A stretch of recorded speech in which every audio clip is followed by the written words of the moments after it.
कहानी के शुरू में हमें बताया जाता है कि फ्यूचर मुस्तकबिल में इंसानों के बीच अपने रिलीजन मजहब को लेकर एक बड़ी जंग छिड़ गई। एक साइड पर थे मिथ्रिक, वो आत्माओं पर यकीन रखते थे और उनकी बातों को मानते थे, तो दूसरी तरफ थे नास्तिक एथियस्ट। उनका ये मानना था कि वो किसी भी मजहब या उससे जुड़ी किसी भी चीज को नहीं मानते। इंसानों ने अपनी इस लड़ाई में मॉडर्न हथियारों के साथ साथ रोबोट्स की भी मदद ली थी, जिसकी वजह से दुनिया में बहुत तबाही हुई। सब कुछ तहस नहस हो गया। दुनिया को तबाह करने के बाद मिथ्रिक के लोग किसी और प्लेनेट की तलाश में निकल गए। तो ये था इस कहानी के शुरू का हिस्सा। शुरुआत में हमें दो रोबोट्स दिखाए जाते हैं, जिसको फादर और मदर कहा जाता है, और इन दोनों रोबोट्स को केपलर 22b पर स्पेसशिप में भेजा गया था। स्पेसशिप को लैंड करते हुए उतारते हुए इनका शिप एक गड्ढे में गिरने वाला था, पर उसके गिरने से पहले ही ये दोनों उसमें से अपने सामान को बाहर निकाल लेते हैं। जिसके बाद मदर इधर प्लेनेट पर आकर 6 बच्चों को पैदा करती है। सब बच्चे अलग अलग नस्ल से ताल्लुक रखते थे। ये दोनों रोबोट्स यहाँ पर अपनी छोटी सी सोसाइटी बना लेते हैं और स्पेस मूलियों को उगाकर यहाँ पर गुजारा करने लगते हैं, मतलब एलियन मूलियाँ। इनको देखकर ऐसा लग रहा था कि यहाँ पर प्लेनेट को ढूंढकर इंसानों की सोसाइटी बनाने आए थे। ये दोनों रोबोट्स यही चाहते थे कि ये आने वाली नस्लों को रिलीजन से दूर रखें। मतलब ये दोनों रोबोट्स मदर फादर एथियस्ट थे, जो किसी भी चीज को नहीं मानते थे, क्योंकि ये ऐसा इसलिए चाहते थे कि आने वाले इंसानों में ना रिलीजन मजहब का कोई फर्क होगा और ना ही आपस में ये लड़ेंगे, और इनकी सोच भी सबसे अलग होगी। ये दोनों रोबोट्स ये भी जानते थे कि ये बहुत जल्दी खत्म हो जाएंगे, इनका सिस्टम जल्दी बंद हो जाएगा। बस ये दोनों ये चाहते थे कि इससे पहले ये खत्म हो। इनको यहाँ जमीन पर असल माहौल बनाना था कि आने वाली नस्लें इनके बगैर रह सकें, उन्हें कोई भी किसी भी किस्म की परेशानी ना हो रिलीजन को लेकर और ना ही किसी और चीज को। इसीलिए ये अपने बच्चों को खेती करना, घर बनाना और साथ ही साथ रिलीजन की बुराइयों के बारे में भी बताती है, ताकि इनके बच्चे हमेशा ही एथियस्ट नास्तिक रहें। एक दिन इनकी बेटी घूमते हुए रास्ता भटक जाती है। फादर और मदर को तो ये लग रहा था कि उनकी बेटी किसी गड्ढे में गिर गई, और फिर आहिस्ता आहिस्ता इनके सभी बच्चे मरने लगते हैं। सिर्फ इनका एक बेटा ही था जो जिंदा बचता है, जिसका नाम कैंपियन था। एक दिन फादर रोबोट आसमान पर स्पेसशिप को देखता है, जो मिथ्रिक की थी। ये गड्ढे में से अपने स्पेसशिप को निकालकर उससे राब्ता करने की कोशिश करता है, क्योंकि उसे ऐसा लग रहा था कि रोबोट मदर जल्दी खराब होकर खत्म हो जाएगी, और अगर उसने अपने बेटे कैंपियन को बचाना है तो उसे मिथ्रिक के मारने वाले लोगों के हवाले करना होगा। मगर उधर कमजोर रस्सी थी, इसीलिए फादर और कैंपियन उस स्पेसशिप को नहीं निकाल पाते। ये लोग फैसला करते हैं कि अगले दिन आकर इस स्पेसशिप को निकालने की कोशिश करेंगे। It's too dangerous, Campion. Mother robot को ये पता चलता है कि कैंपियन और फादर मिलकर कुछ गलत करने वाले हैं। जब ये कैंपियन पर चिल्लाती है तो वो इसको सब कुछ सच बता देता है कि उसने फादर के कहने पर इंसानों से मदद लेने की कोशिश की। ये सुनकर उसे फादर पर बहुत गुस्सा आता है, इसीलिए वो फादर के पास जाकर उससे पूछने लगती है, तो वो उससे बहकी बहकी बातें कर रहा था। इसीलिए मदर रोबोट को गुस्सा आ जाता है और गुस्से में फादर के बंद करने वाले सिस्टम को उसमें से निकाल कर बंद कर देती है। अब जैसे ही कैंपियन को पता चलता है तो वो उस स्पेसशिप की मदद से इंसानों तक सिग्नल भेज देता है, जिसके बाद मदर का भी ब्रेक डाउन, यानी कि उसका सिस्टम भी खराब होने वाला था। ये देखकर कैंपियन अपनी मदर के साथ बाहर ही सो जाता है। अगले दिन मिथ्रिक का ग्रुप इनके पास आता है, जिसमें एक आदमी जिसका नाम मार्कस था। दरअसल मिथ्रिक के लोग अपना मसीहा ढूंढना चाहते थे। उनको कैंपियन को देखकर ऐसा लगता है कि यही बच्चा है जो रिलीजन मजहब से जुड़ी सभी मुश्किलों को हल करेगा और इनका मसीहा बनेगा। ये सभी यहाँ पर ये प्लान बनाते हैं कि अपने साथ जो रोबोट लाए हैं उसकी मदद से मदर को ठिकाने लगाकर कैंपियन को अपने साथ ले जाएंगे। पर इनको बहुत जल्दी ये बात पता चल जाती है कि मदर कोई आम रोबोट नहीं थी, बल्कि वो तो उड़ने वाली और लोगों को मारने वाली खतरनाक मशीन थी। वो अपनी खतरनाक सुपरसोनिक आवाज से उसकी तेजी से सब मैट्रिक्स को मारकर मार्कस के स्पेसशिप तक पहुंच जाती है और उस स्पेसशिप से मार्कस को दूर निकालकर फेंकती है और अब उसी के स्पेसशिप से उनके दूसरे स्पेसशिप पर हमला कर देती है। पर वो किसी और रूप में थी। मदर अगर चाहे तो अपना रूप भी बदल सकती थी। वो स्पेसशिप पर हमला करके सभी को मारकर उनके बच्चों को अपने साथ अपने प्लेनेट पर ले आई थी। उधर कैंपियन और मार्कस जो नाढाल था आसमान पर स्पेसशिप को तबाह होते देख रहा था। मदर अपने साथ उस स्पेसशिप पर से 5 नए बच्चों को लाती है और कैंपियन को उन बच्चों से मिलवाती है।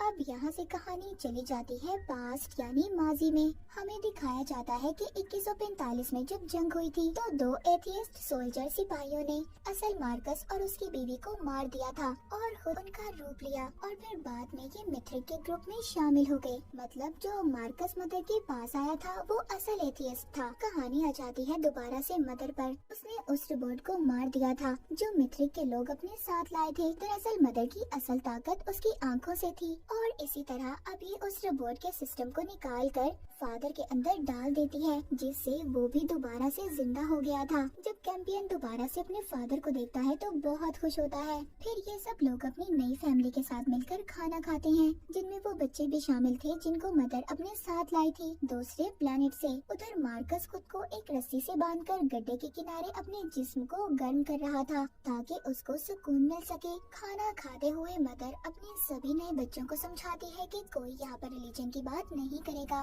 और नो प्रेयर।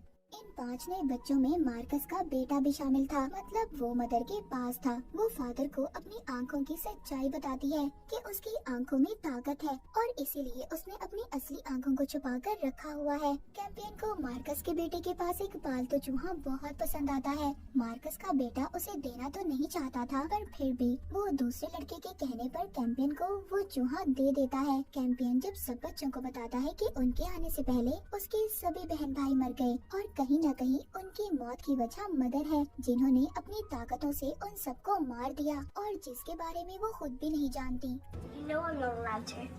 पर तभी उधर सब बच्चे प्रेयर दुआ करने लगते हैं। कैंपियन उनको ऐसा करने से रोक रहा था। जैसे ही मदर रोबोट को कैंपियन के पालतू चूहे के बारे में पता चलता है तो वो उस पर गुस्सा करती है और जिसका चूहा है उसे वापस देने का कहती है। मतलब मार्कस के बेटे को। और इसीलिए कैंपियन ने चूहे को वापस कर दिया था। इधर ही इन बच्चों में एक लड़की थी जो माँ बनने वाली थी। मदर को जल्दी उस लड़की का पता चल जाता है कि वो माँ बनने वाली है और यहाँ पर हमें ये भी पता चलता है मदर के बारे में कि वो किसी को भी देखकर उसके अंदर की सच्चाई जान लेती थी। इसीलिए वो उस लड़की को अब सब बच्चों से अलग रखती है। वो लड़की बताती है कि ये बच्चा मेरी मर्जी से नहीं है। मेरे साथ चर्च में रहने वाले एक आदमी ने बहुत गलत किया। मैं इस बच्चे को नहीं चाहती। मदर कहती है ठीक है तुम नहीं चाहती, जो तुम्हारे साथ गलत होना था हो गया, पर इस बच्चे का कोई कसूर नहीं है। तुम इसके साथ क्यों गलत करना चाहती हो? मदर का ये रूप देखकर तो लड़की हैरान सी हो गई थी। एक रात एलियन जंगली जानवर इन पर हमला कर देते हैं। तभी मदर को ये बात भी पता चलती है कि उसकी आंखों को किसी ने चुरा लिया।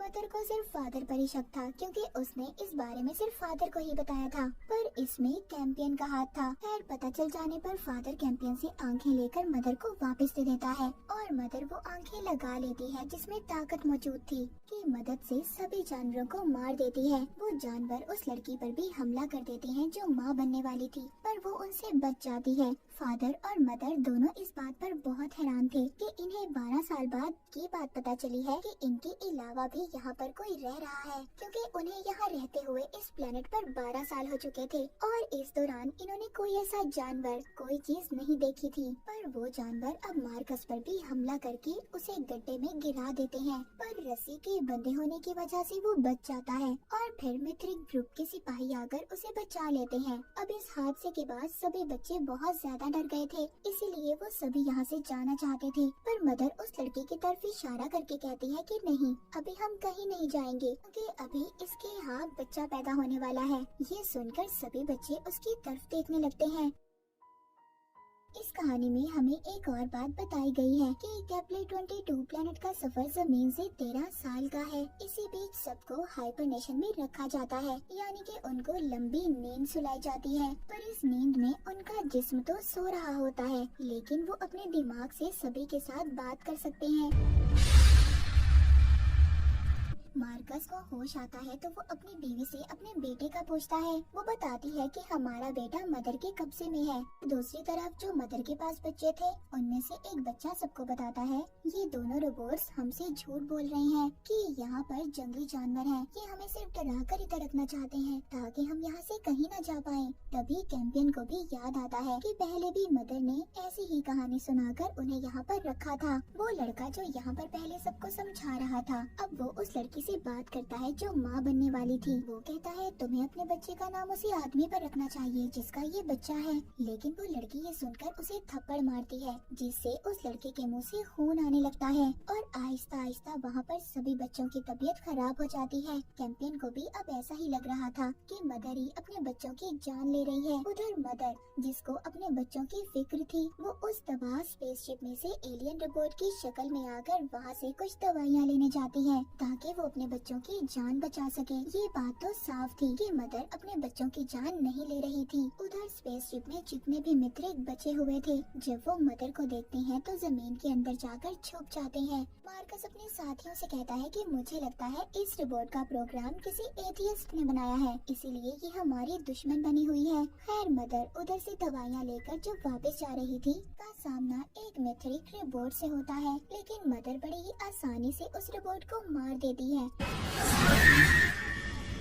उधर कैंपियन फादर को चकमा देकर सभी बच्चों को लेकर भाग जाता है। उसको मदर रोबोट का ऐसा रूप देखकर लग रहा था कि वो सबको मार देगी। मार्कस और उसकी बीवी को सब पता चल चुका था कि मदर इधर दवाइयाँ लेने आई थी। मतलब सभी बच्चे अभी जिंदा हैं। अब बस इनको अपने लीडर को मनाकर बच्चों को तलाश करने निकलना था। उधर जिन बच्चों को कैंपियन अपने साथ जंगल के रास्ते लेकर निकल गया था उनमें से जो मार्कस का बेटा था उसको एक लड़की की आवाज आती है। ये वो ही थी जो मदर की बेटी थी और घूमते हुए भटक गई थी पर सभी ये जानती थी कि वो मर चुकी है। लेकिन उसकी आवाज अब कहाँ से आ रही थी और यही आवाज उसको सब बच्चों से अलग कर देती है। वो एक गड्ढे में लटक जाता है। फादर को भी जल्दी स्पेसशिप में बैठकर बच्चों की लोकेशन का पता चल जाता है कि बच्चे कहाँ पर हैं। इसीलिए वो जल्दी से उन बच्चों को वापस लेकर घर आता है। यहाँ पर फादर को एक और बात पता चलती है कि बच्चों के मरने की वजह मदर नहीं बल्कि स्पेस मूलियाँ हैं जो खेती कर इन्होंने यहाँ पर उगाई थी। वो जहरीली मूलियाँ सब पर असर कर रही थी लेकिन हैरानी की बात ये थी कैंपियन पर उनका कोई असर नहीं हो रहा था। उधर एक एलियन जानवर कैंपियन पर हमला कर देता है पर सही वक्त पर फादर ने आकर उस जानवर को एक झोपड़ी में कैद कर दिया था। उधर मदर जो दवाइयों की तलाश में थी उसने मार्कस के बेटे को ढूंढ लिया था। रेगिस्तान में हमें दिखाया जाता है मैथ्रिक को वहाँ पर दफन एक बड़ा पत्थर मिलता है। उसकी शक्ल को देखकर ये सब समझते हैं कि ये बहुत खास है। इसको किसी खास मकसद के लिए बनाया गया होगा। उस पत्थर के अंदर से निकलती गर्मी को देखकर सब उसके सामने झुककर इबादत करने लगते हैं। मतलब मैथ्रिक को मारने वाले अपने सही रास्ते पर थे। फादर अपने बेटे कैंपियन से कहता है कि उस जंगली जानवर को मारकर मैं अपने बच्चों का पेट पालना चाहता हूँ जिसको इसने झोपड़ी में बंद किया था। पर कैंपियन कहता है पहले हमें कोशिश तो करनी चाहिए किसी और चीज को ढूंढने की। ऐसे जानवरों को मारना अच्छी बात नहीं है। इसलिए ये जंगल में दूसरी सब्जियां ढूंढने जाते हैं पर इनको कुछ भी नहीं मिलता। मदर को दिखाया जाता है जिसने सब बच्चों से लॉकेट उतरवाए थे उनको पिघलाकर एक बारीक सा हथियार बनाती है। उन सभी नए बच्चों के अंदर से ट्रैकिंग डिवाइस को बाहर निकाल देती है जिसकी मदद से मार्कस उसकी बीवी और मित्रिक सब बच्चों को ढूंढ रहे थे जिससे उनको अब कुछ भी पता नहीं चल पा रहा था। वहाँ पर एक रोबोट आकर मार्कस पर हमला कर देता है। उसे भी ये पता चल जाता है कि ये काम उसके लीडर का है क्योंकि उसे मार्कस और उसकी बीवी पर शक था कि ये दोनों एथियस्ट से मिले हुए हैं। पर वो सिर्फ मार्कस को मारना चाहता था क्योंकि उसकी बीवी उनके ग्रुप में एक अकेली डॉक्टर थी जो दवाइयों के बारे में जानती थी। इसीलिए लीडर सिर्फ खाली मार्कस को ही मरवाना चाहता था। उधर कैंपियन उस जानवर को आजाद करने वाला था जो फादर का पकड़ा हुआ था पर तभी उधर फादर आ जाता है। कैंपियन की ऐसी इस हरकत पर दोनों रोबोट्स ये सोचते हैं कि उनके बेटे कैंपियन की ये अच्छाई उन्हें कभी न कभी बहुत बड़ी मुसीबत में डाल सकती है। फादर बच्चों को समझाता है देखो, हम आज हैं और कल नहीं, इसीलिए तुम्हें मारना तो सीखना होगा। तुम्हें लड़ाई करना आना चाहिए। एक लड़की ये बात सुनकर उस एलियन जानवर को मारने की कोशिश भी करती है, पर डर से सभी बच्चों के साथ मिलकर भाग जाती है। मदर यहाँ पर रोजाना हाइबरनेशन पॉट में जाकर सो जाती थी, जो जंगल में इसने सबसे छुपा कर रखा हुआ था, जिससे वो अपनी पुरानी यादों में जा सकती थी। उधर मार्कस का प्लान अपने लीडर को मारने का पूरा हो जाता है, क्योंकि पहले लीडर उसको मारना चाहता था, मगर अब मार्कस ने अपने लीडर को मार दिया था। वो उसी पत्थर की आग की मदद से उसे जलाकर राख कर देता है। उसे देखकर सब ये समझते हैं कि वाकई इस पत्थर में कोई बात तो है, और जाकर सब लिपट जाते हैं। मार्कस की बीवी भी हैरान थी। वो अपनी बीवी को बताता है कि मुझे अजीब सी आवाज आई थी, उसने मुझसे ये सब करने का कहा। एक सोल, आत्मा की आवाज। उसकी बीवी ये सब सुनकर हैरान हो जाती है। इस पूरे हादसे के बाद मिथ्रिक के लोग मार्कस को अब अपना लीडर बना लेते हैं। उधर वो लड़की जो माँ बनने वाली थी, भूख से तंग आकर मदर का वो बारीक हथियार लेकर जो उसने बनाया था, उसकी मदद से उस एलियन जानवर को मार देती है, जो फादर ने कैद करके रखा हुआ था। उसे मारकर सभी बच्चे भूख से तंग उस जानवर का गोश्त खा रहे थे, सिवाय कैंपियन और मार्कस के बेटे को छोड़कर। मार्कस को स्पेसशिप में तलाशी लेते हुए वो आदमी भी मिल जाता है, जिसने उस लड़की के साथ गलत किया था, जो माँ बनने वाली थी, मदर के साथ रहती थी। वो उसको पकड़ लेते हैं। मार्कस कहता है कि हम इस आदमी को मदर के खिलाफ इस्तेमाल करेंगे। बाहर घूमते हुए कैंपियन और मार्कस का बेटा देखते हैं कि एलियन जानवर जिंदा रहने के लिए गड्ढों में लगी हुई फंगस यानी काई खा रहे थे। वो सोचते हैं कि फंगस अगर इनके लिए अच्छी है तो इंसानों के लिए क्यों नहीं, इसीलिए अपने लिए भी ये उस फंगस को इकट्ठा करना शुरू कर देते हैं, जो इनके लिए जहरीली भी नहीं थी। इधर मार्कस ने जिस आदमी को पकड़ा हुआ था, वो बताता है कि सारे काम उसने सोल के कहने पर किए।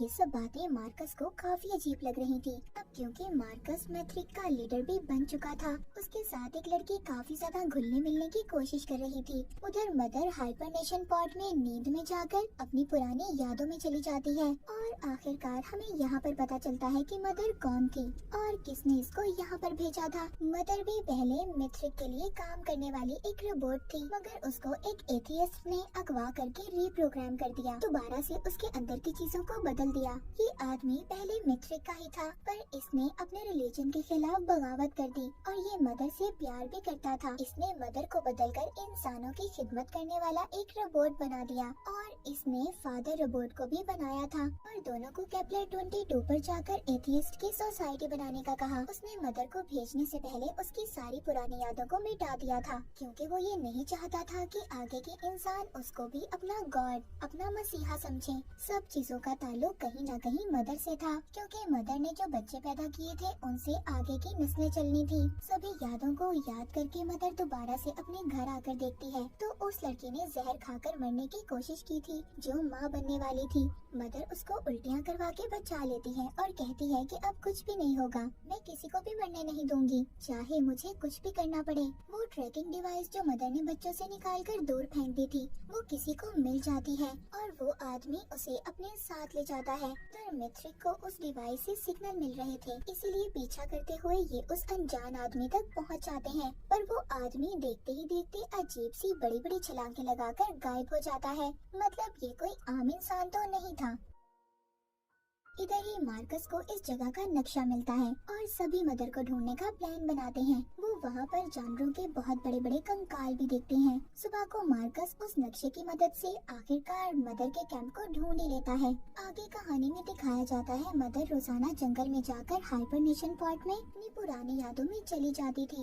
ये बात छुपा हुआ मार्कस और फादर भी सोचते हैं कि मदर रोजाना कहाँ पर जाती है। मार्कस अपनी बीवी से कहता है कि हमें अपने बेटे को मदर से हासिल करना होगा, और हम उसको सब कुछ सच सच बता देंगे, हम तुम्हारे असल माँ बाप नहीं हैं। पर मार्कस की बीवी को उसका ये आइडिया बिल्कुल भी अच्छा नहीं लगता। वो कहती है, क्या तुम ये बताओगे कि हमने तुम्हारे असल माँ बाप को मारा? मार्कस कहता है कि अगर हमें अपने बेटे को बचाना है तो मदर रोबोट को तो मारना होगा, क्योंकि अगर वो जिंदा रही वो कभी भी हमसे हमारे बेटे को मिलने नहीं देगी। मार्कस और उसकी टीम जंगल में जाते हैं ये पता लगाने कि मदर रोबोट इतने घंटे क्या करती है। एक लड़का जलाने के लिए जब लकड़ियाँ इकट्ठी करने जाता है तो उसको खाने का एक खाली डब्बा मिलता है। वो आकर अपनी दूसरी साथी को बताता है। उन दोनों को अब समझ आ गई थी कि कोई बाहर जिंदा इंसान इन पर नजर रख रहा है। उधर मदर के साथ कैंपियन और मार्कस का बेटा एक गेम खेल रहे थे। कैंपियन जिस पजल को सुलझाने में घंटों लगा देता है, उधर मार्कस का बेटा उसे फौरन से हल कर देता है,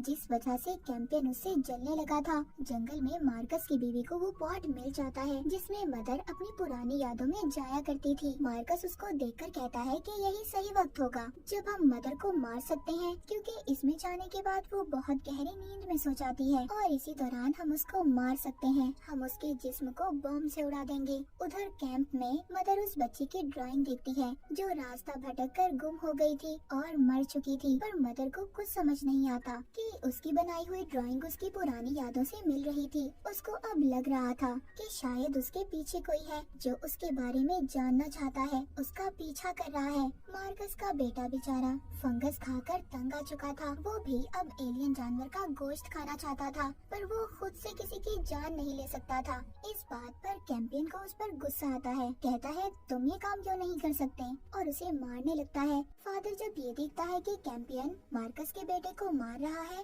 तो वो उसको मदर के पास लेकर जाता है। मदर उसको समझाती है कि बेटे ऐसी परेशानियां हल नहीं होती, ऐसे किसी पर हाथ उठाकर किसी को मारकर। पर कैंपियन उसको उल्टा जवाब देकर चला जाता है और कहता है मॉम आप ये सब ना ही कहें तो अच्छा होगा। उसके जाने के बाद मदर फादर से पूछताछ करती है कि फादर ही तो नहीं जो उसका पीछा कर रहा है, लेकिन फादर नहीं था। इसीलिए मदर अब खुद इस बात का पता करती है और जाकर अपने हाइबरनेशन पॉड में कंप्यूटर से पूछताछ करती है। उसको पता चलता है कि कोई वायरस है जो उसको उसकी पुरानी यादों की तरफ खींच रहा था।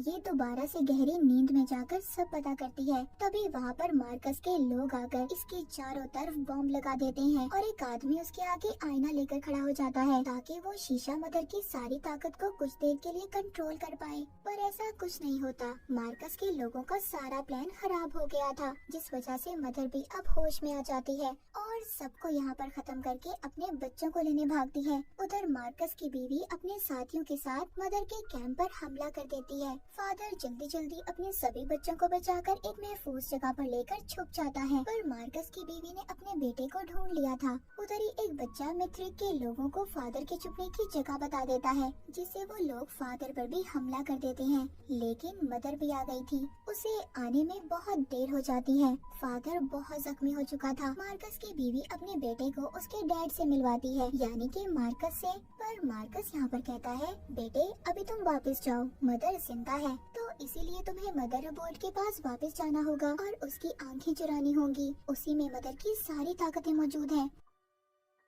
उसका बेटा अब यही करता है। वो मदर के कैंप में जाकर जब उसकी आंखें चुराकर भाग रहा था, जिस पर अब मार्कस उस पर हमला करता है और उसे बहुत मारता है। वो बस मदर को मारने ही वाला था, तभी उसको आवाज आती है मदर को छोड़ दो, उसे जाने दो, मदर को जिंदा छोड़ दो। इसीलिए ये अब उसको जिंदा ही पकड़ लेता है। मार्कस ने मदर रोबोट को एक झोपड़ी में कैद कर दिया था और कैंपियन को भी बंद कर देता है। मार्कस जब मदर के पास जाता है तो वो उससे कहती है क्या मैं जानती हूँ तुम असल मार्कस नहीं हो। वो मार्कस का चेहरा देखकर सब कुछ स्कैन कर लेती है। उधर मिथ्रिक फादर को पकड़कर उसे रिप्रोग्राम करके उसमें तब्दीलियाँ लाकर उसको अपना नौकर बना लेते हैं। मिथ्रिक कैंपियन को अपना मसीहा समझ रहे थे। उनका ये मानना था कि कैंपियन ही वो बच्चा होगा जो उनकी सारी मुश्किलों को खत्म करेगा, इसीलिए उन्होंने उसे पकड़ा हुआ था। दूसरी तरफ वो लड़की जो माँ बनने वाली थी, वो कैंपियन के पास जाती है और कहती है कि तुम झूठ मूठ का नाटक कर लेना मिथ्रिक के लोगों के सामने कि तुम रिलीजन को मानते हो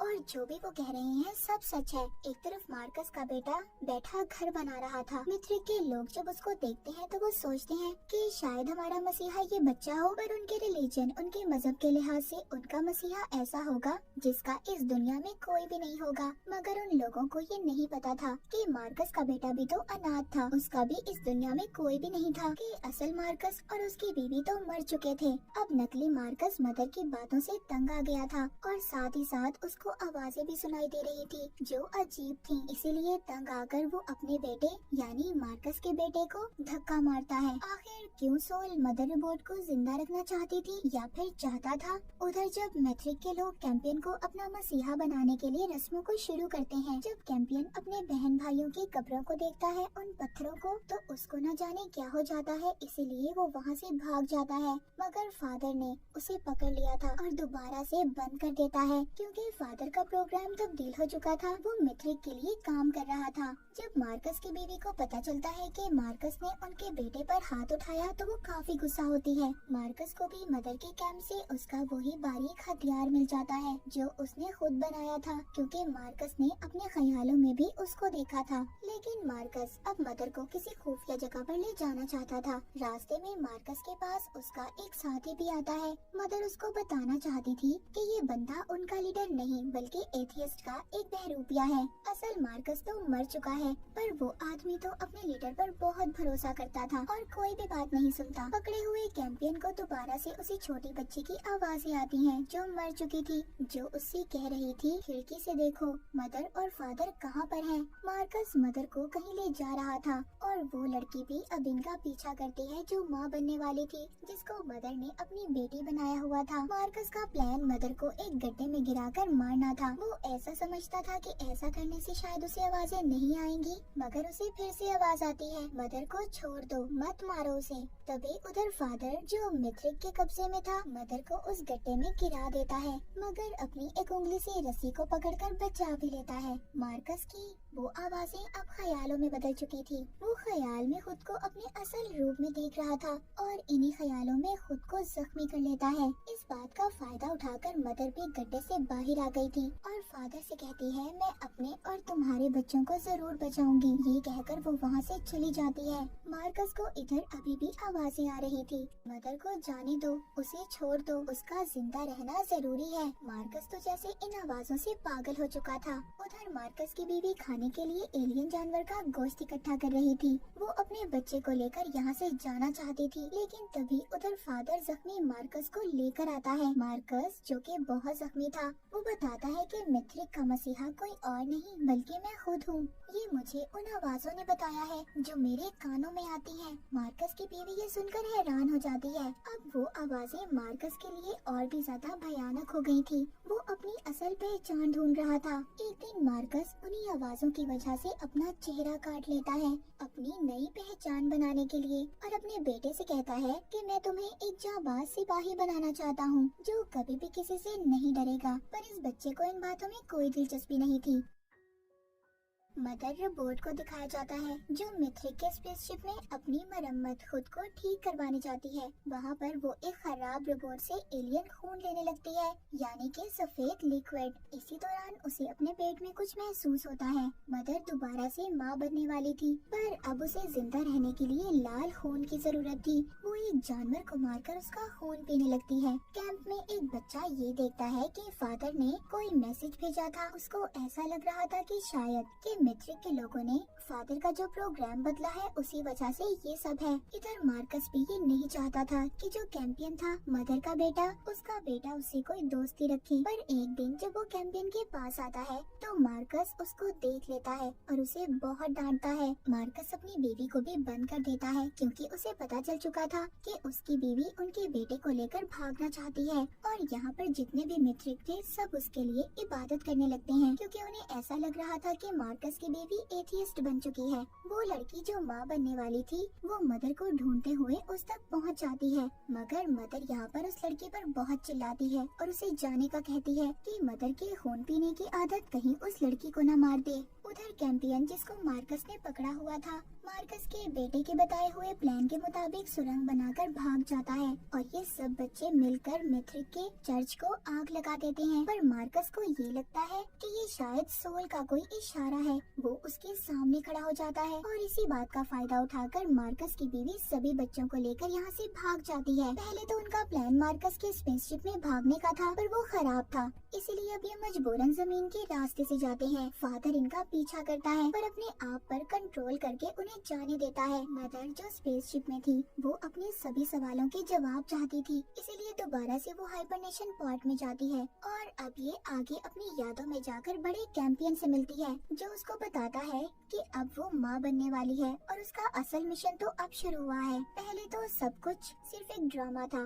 ये सब जानने के बाद मदर दोबारा से वापस अपने होश में आ गई थी। वो लड़की जो माँ बनने वाली थी उसको वो आदमी भी मिल मिल जाता है जिसने उसके साथ गलत किया था। इसीलिए फौरन से मदर भी उधर आ जाती है। वो आदमी हर वक्त अपने साथ गार्ड का कटा हुआ सर लेकर घूमता था, क्योंकि उसे ऐसा लगता था कि अगर वो इससे दूर हुआ तो इसका हेलमेट इसे मार देगा। इसीलिए मदर को जो इंसानी खून की जरूरत थी, इस आदमी को पास रख लेती है, जिससे उस आदमी को तो सजा मिल जाती है और मदर को उस आदमी का खून। मार्कस ने भी गुस्से में फादर की एक उंगली काट देता है। वो बच्चा जो फादर के साथ था, उसको पता चलता है कि फादर ने जो पहले मैसेज दिया था वो दरअसल फादर का इशारा था अपने प्रोग्राम को ठीक करवाने का। इसीलिए वो बच्चा उसको दोबारा से मैसेज के जरिए ठीक कर देता है। फादर अब वापस आ चुका था। मार्कस ये सोच रहा था कि कैसे वो अपने बेटे को अपने पास रख सकता है, उसे कैसे वापस लाए। वो सोचता है इसमें उसकी मदद सिर्फ सोल ही कर सकती है। इसीलिए वो अब दोबारा से रेगिस्तान में बड़े से पत्थर के पास जाता है।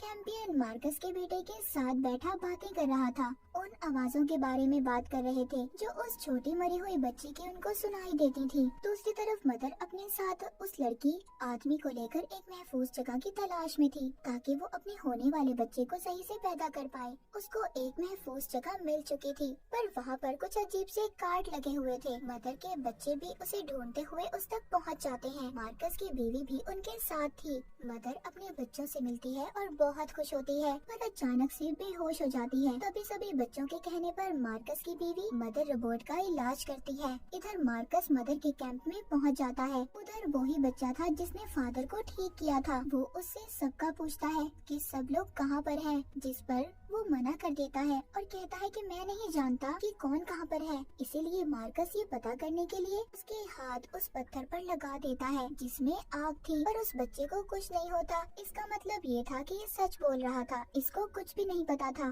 गुफा में जब मार्कस की बीवी मदर का इलाज कर रही थी, मदर उसको देखकर कहती है, मैं जानती हूँ तुम और मार्कस नकली हो, तुम्हारी पहचान कोई और है। उधर मार्कस के पास से फादर और वो बच्चा अंधेरे में उसका स्पेसशिप लेकर भाग जाते हैं। इस बात पर मार्कस को बहुत गुस्सा आता है और गुस्से में वो अपने एक सिपाही का गला घोटकर मार देता है, क्योंकि स्पेसशिप की रखवाली करना इसका काम था। पर उस वक्त ये सो रहा था।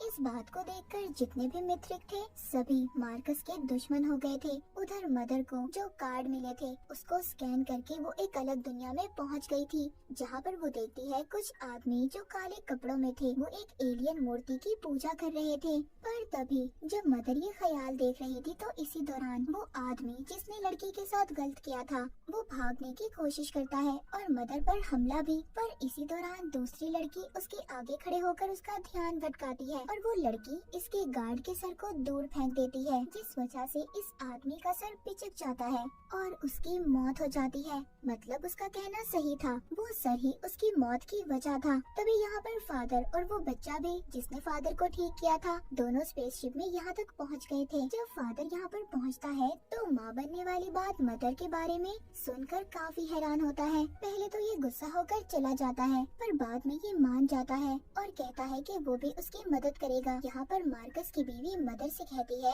मैं माँ नहीं बन सकती, पर हाँ मैं तुम्हारी मदद जरूर करूँगी। मार्कस के बेटे को भी वो आवाजें आने लगी थी जो उससे गलत काम करवा रही थी। वो कार्ड्स जिससे अभी मदर अपने ख्यालों की दुनिया में गई थी वो उसको जला देता है ताकि कोई भी सच्चाई के बारे में ना जान पाए। उधर मार्कस का सच भी मित्रिक के लोगों को पता चल चुका था कि वो एक बहरूपिया है। वो उसको मारने के लिए मदर की चोरी की हुई आंखें खिला देते हैं ताकि वो मर जाए, पर वो अभी भी जिंदा था। इतनी जल्दी मार्कस कहाँ मरने वाला था। हम देखते हैं कि मदर अब बच्चे को पैदा करने के लिए एक महफूज जगह पर जाती है, उसी जगह पर जो जगह उसने अपने सपने में उन कार्ड्स की मदद से देखी थी। पर फादर और बाकी लोग यही समझ रहे थे कि ये जगह महफूज नहीं है, लेकिन मदर को यकीन था कि ये जगह बिल्कुल ठीक है। मार्कस के बेटे को जो आवाजें आई थी उसमें सोल ने बताया था कि ये जगह उनके लिए बिल्कुल ठीक है और ये बच्चा भी सोल की वजह से ही पैदा हो रहा है। लेकिन कैंपियन को इस बात से जलन थी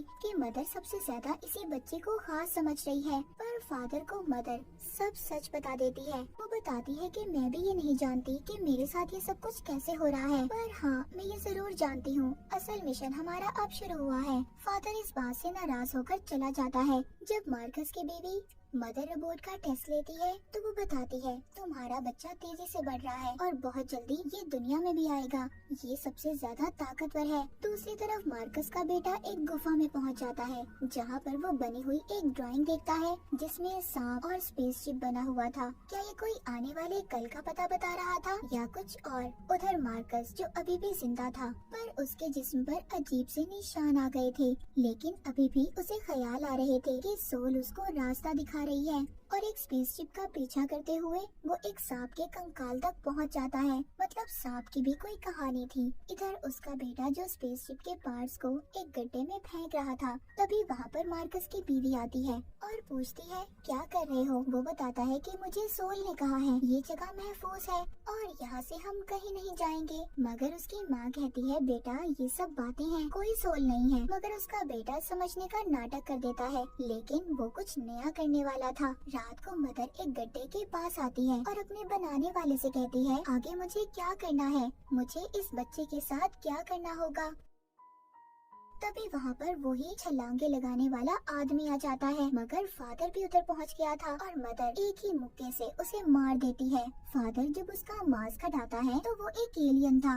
उसके बैग से उन्हें इंसानी खोपड़ी मिलती है पर वो जमीन पर रहने वाले इंसान की नहीं थी, वो किसी दूसरे प्लेनेट के इंसान की थी। उधर मार्कस की बीवी को पता चल चुका था कि मदर जल्द ही माँ बनेगी और अगर अभी उसका बच्चा पैदा ना हुआ तो वो मर सकता है। मार्कस का बेटा उसको भी अब सच्चाई पता चल चुकी थी। सोल ने उसे बताया था जो तुम्हारे माँ बाप हैं वो असल नहीं है, वो एक बहरूपिया है, इसीलिए वो अपनी माँ पर गोली चला देता है। अब वो तो जख्मी हो गई थी, इसीलिए मदर के पास तो नहीं जा सकती थी, वो बच्चों को लेने भेजती है। मदर भी एक गुफा में पहुँच गई थी जिधर वो उसी एलियन की मूर्ति देखती है जो उसने कार्ड्स के जरिए अपने सपने में देखी थी। जब इन सभी चीजों को देख रही थी तो तभी उसका बच्चा पैदा होने वाला था। मगर बहुत ज्यादा दर्द के बाद मदर रोबोट का बच्चा उसके मुंह से निकलने लगता है और वो कोई इंसान नहीं बल्कि एक सांप था, एक उड़ने वाला सांप जो निकलते ही उसका एंड्रॉइड खून पीने लगता है, यानी कि उसके जिस्म से निकलने वाला सफेद लिक्विड। तभी उधर मदर के दूसरे बच्चे भी आ गए थे, लेकिन अब वो अपने इस बच्चे को सबसे छुपाती है। ये बात तो साफ थी कि जब ये इस प्लेनेट पर आए तो सांप इनका पीछा कर रहे थे। यहाँ पर सांपों का राज था